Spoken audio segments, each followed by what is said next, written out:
Hello everyone, welcome to our channel Prayas 9th.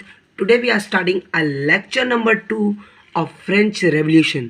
जैसा कि हम अपने लास्ट लेक्चर में आपको इंसिडेंट्स एंड इवेंट्स के बारे में बात करके आए थे जो हमारे 14 जुलाई 1789 के पहले हुए थे।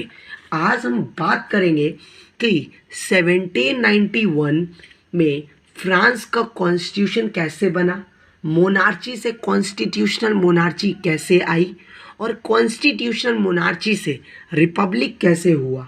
लास्ट लेक्चर तक हम लोगों ने एंड करा था कि जो हमारा प्रिजन था, जो जेल था, वो तोड़ दिया गया, थर्ड स्टेट द्वारा सारा मतलब डिस्ट्रॉय कर दिया गया। अब उसके आगे की कहानी को देखेंगे हम लोग।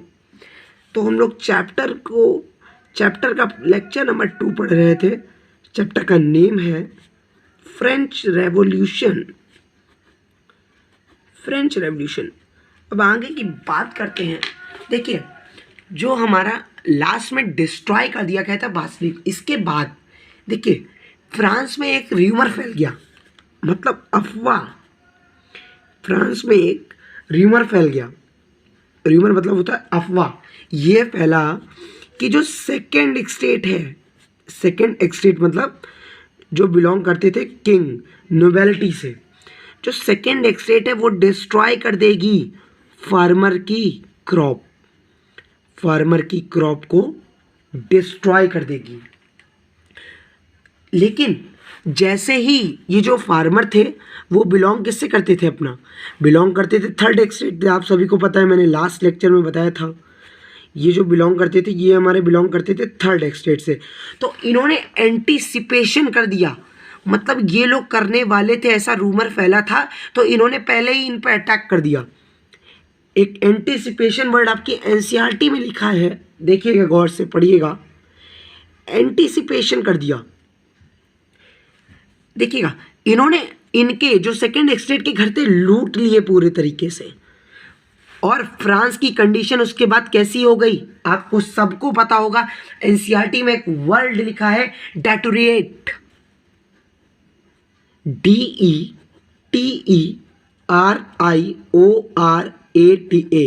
इस वर्ड का मीनिंग होता है और भी खराब होना। आपने देखा फ्रांस की कंडीशन जो थी वो, देखिए जब थर्ड एक्सटेंट ने अटैक करा था बास्टिले पे तो और भी ज़्यादा खराब हो गई थी। वहाँ पे देखिए क्या कहते हैं, जो फ्रांस बैंकरप्ट हो गया था, आपने देखा। लेकिन इसकी वजह से इन लोगों ने लूट लिया, सब कुछ देखा, इसकी वजह से इनकी कंडीशन और भी खराब हो गई। इसका मीनिंग होता है, मैं मीनिंग यहाँ पे लिख देता हूँ, और भी खराब होना। और भी खराब होना मैंने लिख दिया आपके लिए मीनिंग भी। तो देखिए, जो इसके बाद आउटकम निकला, जो मोनार्च था वहाँ का लुइस एक्सवियाई। देखिए, मोनार्च जो था उसने क्या करा, सरेंडर कर दिया। उसने कहा भाई अब ये कंडीशन मुझसे नहीं झेली जाती, ये कंडीशन अब मुझसे नहीं झेली जाती। तो अब देखिए, कोई चीज़ जब सरेंडर कर रहा है, वो वहाँ का मोनार्च था, तो उसका कोई आउटकम भी तो निकलेगा। इसका आउटकम क्या निकला, अब आउटकम देखते हैं। ये आपके एग्जाम में क्वेश्चन आता है। आउटकम, फर्स्ट आउटकम क्या निकला था, जो प्रिविलेजेस थी, जो प्रिविलेजेस थी, प्रिविलेजेस टू मोनार्च, वो सारी हमारी ख़त्म कर दी गई थी। प्रिविलेजेस जो मोनार्च थी वो ख़त्म कर दी गई थी, हटा दी गई थी। अब देखिए, राइट टू पीपल मिलने लगा था, right to citizen, right to people, right to person, ये मिलने लगा था। अब यहाँ से क्वेश्चन बनता है, कौन से ड्राफ्ट से मिलता है। ये एनसीईआरटी में लिखा है, ड्राफ्ट का नेम था declaration of right, declaration of right of man and women. ये क्वेश्चन पूछ लेता है किस उससे राइट टू पीपल मिलने लगा था, डिक्लेरेशन ऑफ राइट। ये देखिए मैंने स्टार लगाया यहाँ पे, ये इंपॉर्टेंट पार्ट है, declaration of right of man and citizen, इसकी वजह से।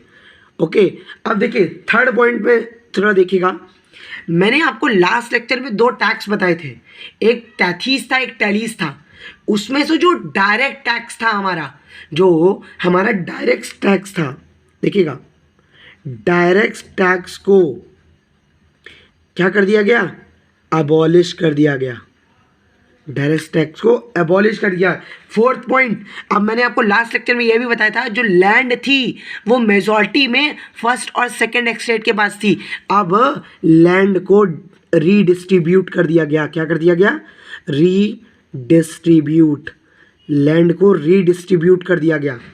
अब इसके आगे देखिएगा, जो हमारी थर्ड एस्टेट थी, आपने देखा होगा थर्ड एस्टेट ने जब इंडोर कोर्ट में गए थे वो लोग, 5 मई की बात है, जब वहाँ पे 20 जून को गए थे, तो उन्होंने नेशनल असेंबली अपने आप को डिक्लेयर कर दिया गया था।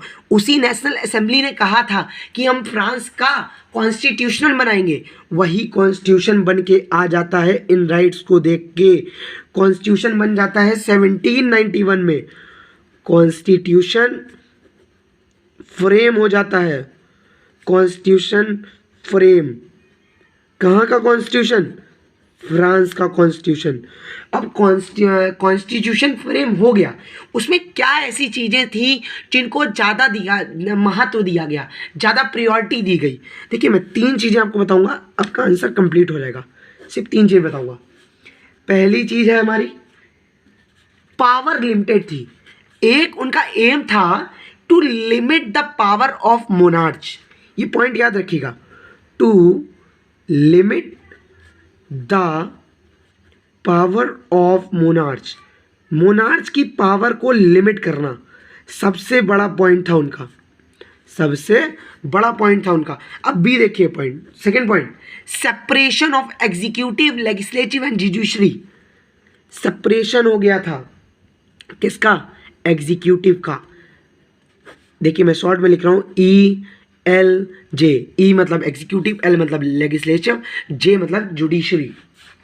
अब देखिए सी पॉइंट में इनडायरेक्ट इलेक्शन होने लगे थे।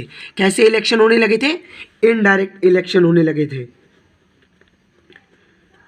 इनडायरेक्ट इलेक्शन होने लगे थे, इनडायरेक्ट इलेक्शन हो गए। अब आप पूछेंगे इनडायरेक्ट इलेक्शन क्या होता है। अब हम लोग थोड़ा डिस्कस करते हैं इनडायरेक्ट इलेक्शन के बारे में। इनडायरेक्ट इलेक्शन क्या होता है, देखिए यहाँ पे देखते हैं, यहाँ पे इनडायरेक्ट इलेक्शन के बारे में। इनडायरेक्ट, आपको राइटिंग ना समझ में आ रही हो, मैं हर चीज़ बोल रहा हूँ, नोट कर लीजिएगा। देखिए इनडायरेक्ट इलेक्शन में दो लोग थे हमारे। एक थे हमारे एक्टिव सिटीजन और सेकंड थे हमारे पैसिव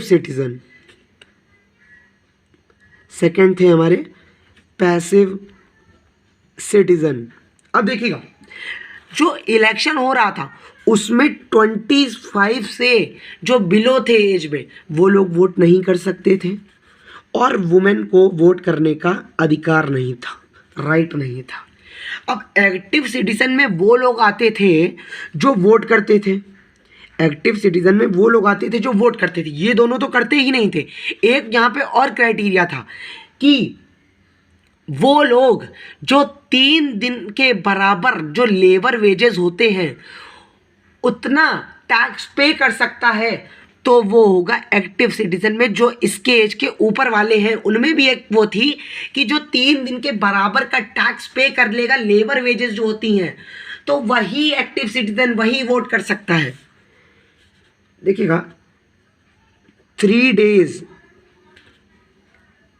लेबर वेजेस जो टैक्स पे कर लेगा, टैक्सेस को पे कर लेगा, वही वोट करेगा। और जो नहीं कर पाते थे वो हमारे आते थे जो नो वोट करते थे, मतलब नहीं वोट करते थे, नो लिख लेते हैं, नो वोट। जो लोग नहीं वोट करते थे वुमेन और 25 से सारे नीचे वाले, और जिनकी वेजेस इतनी नहीं थी, जो टैक्स इतना पे नहीं कर सकते थे, वो हमारे आते थे पैसिव सिटीजन में। अब देखिएगा यहाँ पे देखिए मैंने आपको बताया इनडायरेक्ट इलेक्शन आप पूछेंगे।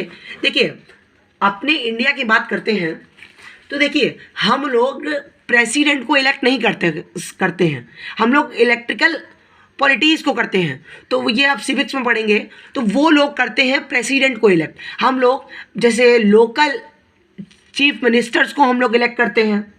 देखिए एवरी स्टेट का चीफ मिनिस्टर हम लोग करते हैं, वो होता है डायरेक्ट स्टेट। यहाँ पर भी ऐसा ही था।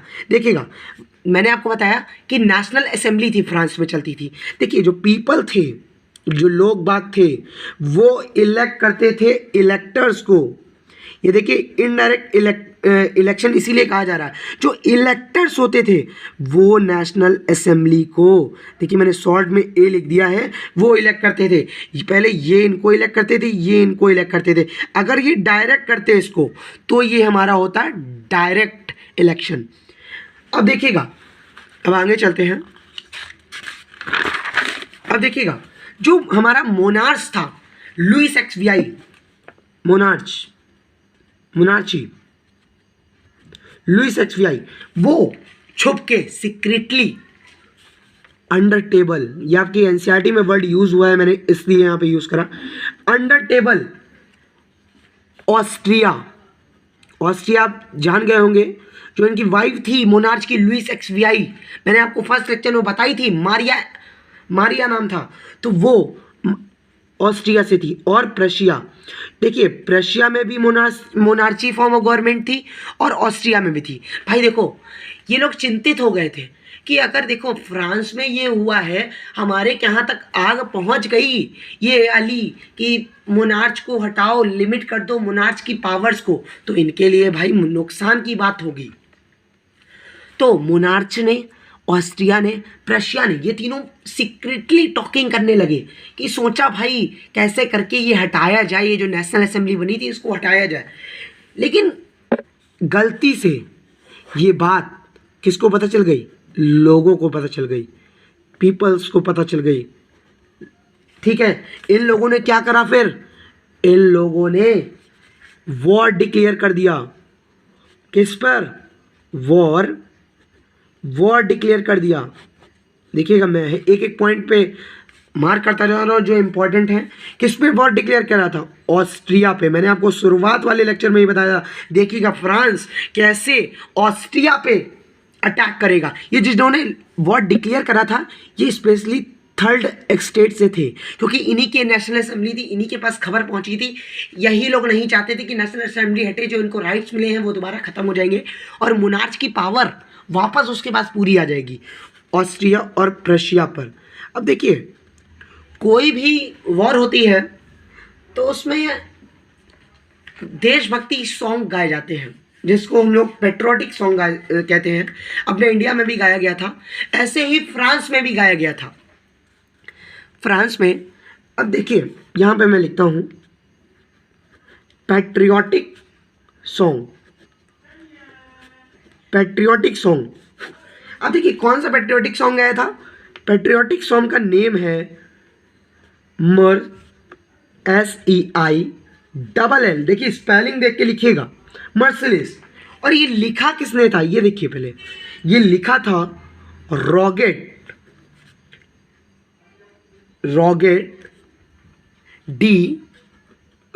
D L इजले। वैसे ये क्वेश्चन पूछ दिया जाता है 1 मार्क्स में, और ये फर्स्ट टाइम कहाँ गाया गया था ये भी लिख लीजिए, मर्सिलिस में। स्पेलिंग देख के रखिएगा। ये इस वक्त आपका पैटर्न कुछ ऐसा है कि एमसीक्यू आपको मिलेंगे ही। इस चैप्टर से आपको 4 से 5 नंबर के एमसीक्यू आते ही आते हैं, मैं आपको बता रहा हूँ। मर्सिलिस यहाँ पे फर्स्ट टाइम गाया गया था ये, और लिखा किसने था? रॉगेट दे एल इजले ने। अब देखिएगा ये सब हो गया। अब इसके बाद क्या हुआ? ऐसा सब होने लगा कि देखिए मोनार्च था, ठीक है, ऑस्ट्रिया, प्रशिया, ठीक है, ये जो वॉर हुई, फ्रांस की कंडीशन देखिए पहले से ख़राब थी।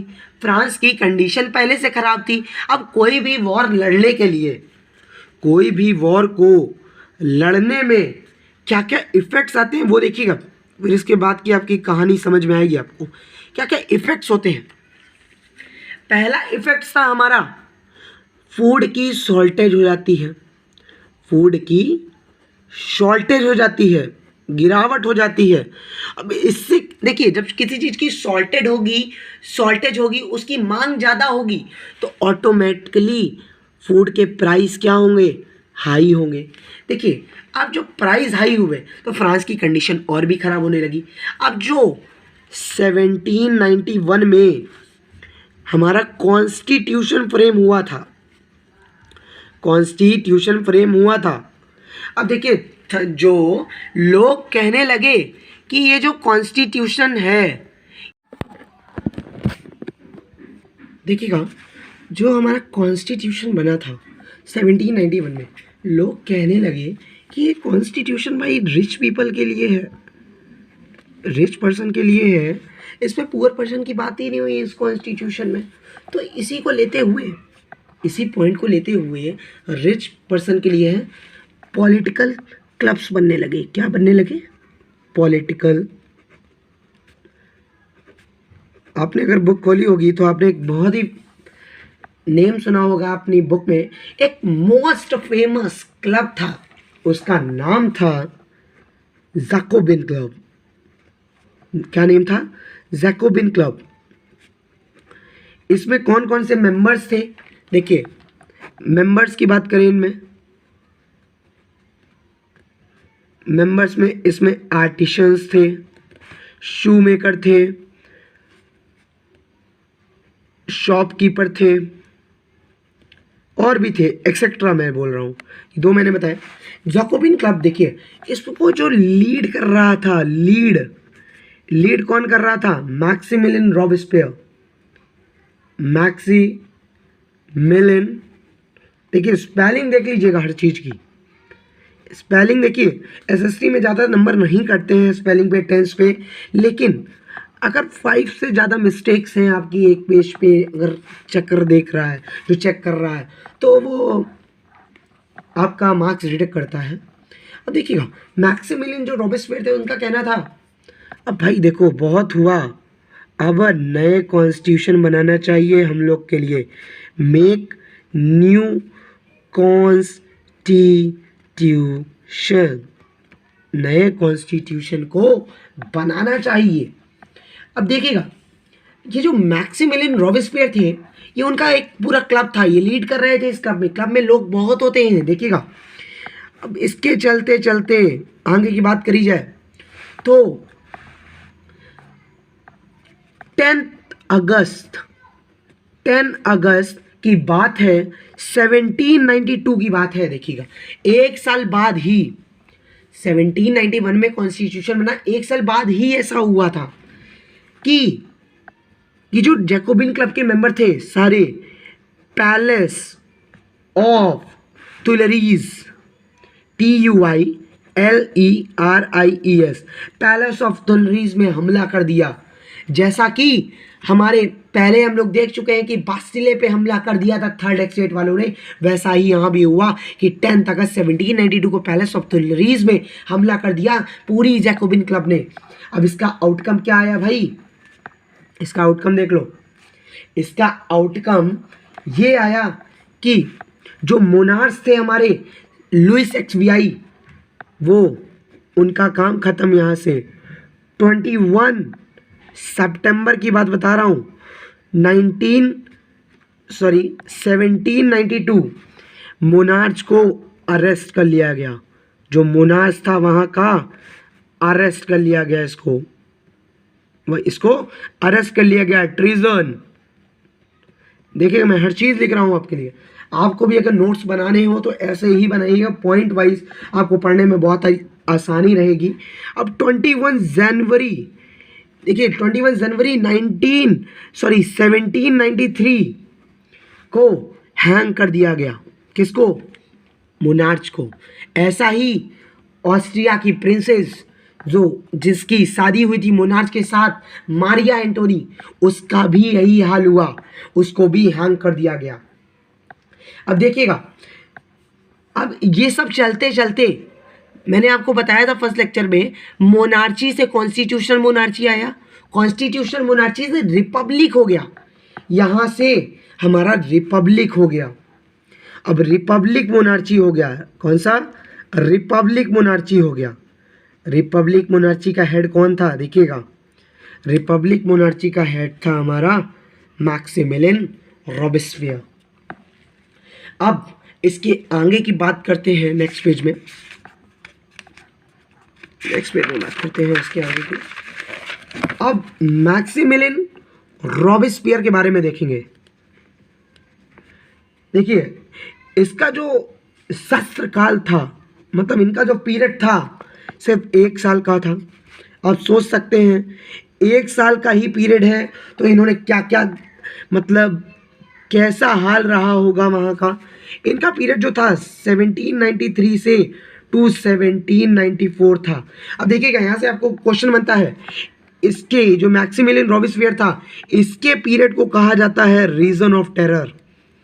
अब यहीं से क्वेश्चन बनता है, इसके पीरियड को रीजन ऑफ टेरर क्यों कहा जाता है। देखिएगा, कुछ पॉइंट लिखिएगा।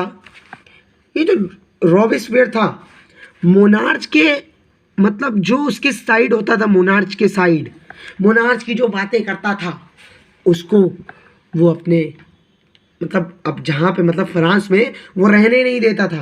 अब इसके आगे क्या देखिएगा, जो लोग अगेंस्ट द मोनार्च हैं वही वहाँ पे रह पाएंगे। देखिएगा, वही उसके साथ समय काट पाएंगे, अगेंस्ट मोनार्च। अब देखिएगा, जो लोग मोनार्च के साइड होते थे उसको गिल्टनाइट करा देता था। गिल्टनाइट मैं अभी बताऊंगा आपको, गिल्टनाइट करा देता था। गिल्टनाइट क्या है?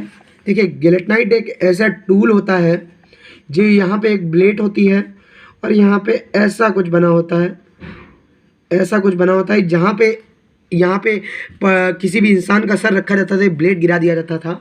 अब देखिएगा, 1 साल का ऐसा रहा कि जो इनके लोग थे, देखिएगा और भी चीज़ें देखिए, रीजन ऑफ टेरर क्यों कहा जाता है, मैंने आपको 3 पॉइंट बता दिए। वो अगेंस्ट मोनार्च और गिलिटाइट करा देता था, मोनार्च की जो तरफ होते थे उनको रखता नहीं था, और 3 चीज़ें मैं बता रहा हूँ आपको।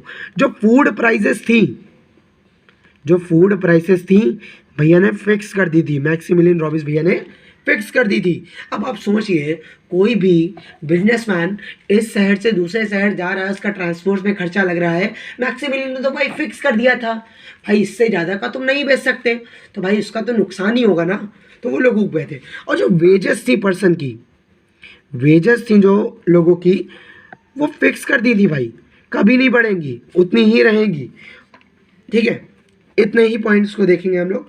अब आप आगे देखिए, जो गिल्टनाइट वर्ड है जो मैंने आपको बताया, मैक्सिमिलियन रॉबेस्पियर का भी यही हाल हुआ था। जो हाल हमारा इनका है, क्या कहते हैं, लोगों का है वहाँ के, मतलब यहाँ वहाँ के निवासियों का है, वही हाल इनका भी हुआ था। अब आगे देखिएगा, जब मैक्सिमिलियन रॉबेस्पियर का काम खत्म हुआ तब वहाँ पे मिडिल क्लास ने जन्म लिया। यहाँ से मिडिल क्लास आया। मिडिल क्लास में पढ़े लिखे बिजनेसमैन, पढ़े लिखे डॉक्टर्स थे, इसमें बहुत से लोग थे। ठीक है, अब देखिएगा, इन्होंने, मिडिल क्लास ने नया कॉन्स्टिट्यूशन बनाया था, न्यू कॉन्स्टिट्यूशन बनाया। देखिए, न्यू कॉन्स्टिट्यूशन, आप एनसीईआरटी खोलेंगे तो इसमें एक वर्ड दिया है न्यू कॉन्स्टिट्यूशन को, क्या वर्ड है? एनसी, नेशनल कन्वेंशन, नेशनल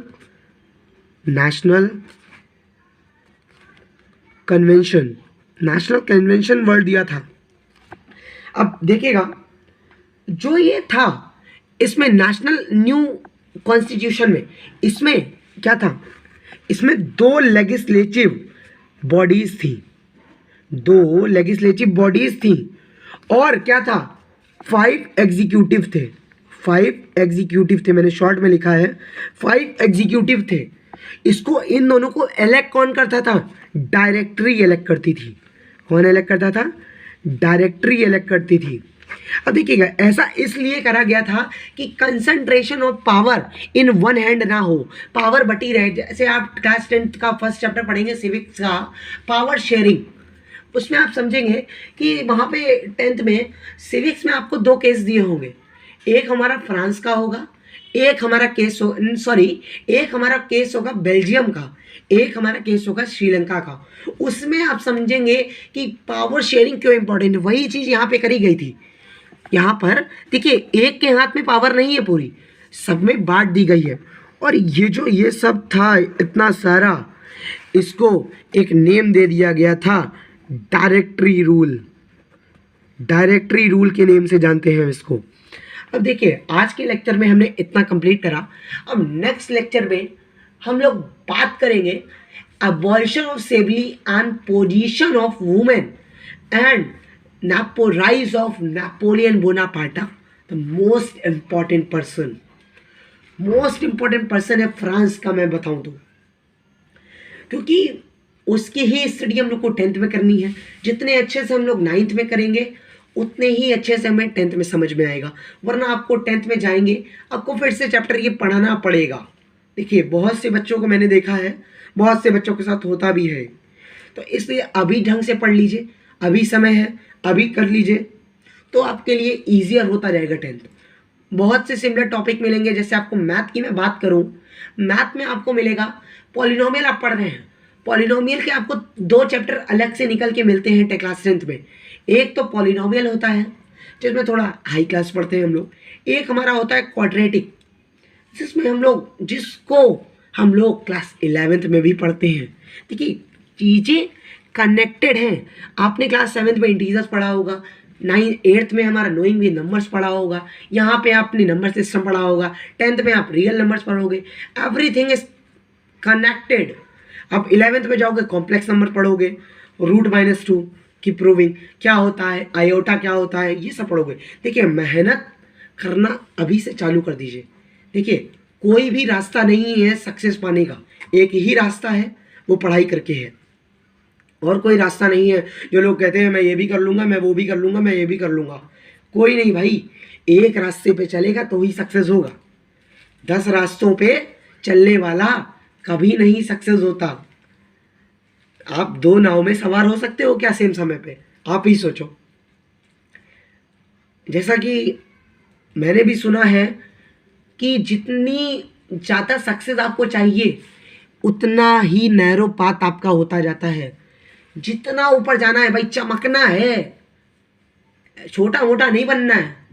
सोचते होगे, यूट्यूब में देखते होगे ये एक्टर इतना अच्छा है, ये डांसर इतना अच्छा है, लेकिन कभी ये सोचा वो भी तुम्हारे ही जैसा था कुछ साल पहले, उसने ऐसा क्या करा? हार्डवर्क। देखिए काम से बड़ा कोई चीज़ नहीं होती। आपको हर चीज़ छोड़ देती है आपको समय आने पर। हर चीज़ की मैं बात कर रहा हूँ, गौर से सुनिएगा। हर चीज़ छोड़ देती है आपको समय आने पर। आपके दोस्त छोड़ देंगे, आपके मम्मी पापा छोड़ देंगे, आपके रिश्तेदार छोड़ देंगे, लेकिन आपका काम आपको कभी नहीं छोड़ता। मैं बता रहा हूँ बार बार। इसलिए अपने काम को, इस वक्त आपका एक ही काम है, पढ़ाई पढ़ाई पढ़ाई। तो सिर्फ पढ़ाई में मन लगाइए, और कहीं मन लगाने से कुछ नहीं होना है। देखिए आप दिमाग लगा लोगे, मान लिया एक बार आप सक्सेस भी हो जाओगे 6 जगह दिमाग लगा के, लेकिन आप वो सक्सेस को नहीं पा पाओगे जो आप पाना चाहते हो, जिस मुकाम पे आप पहुंचना चाहते हो। तो बाय बाय, टेक केयर।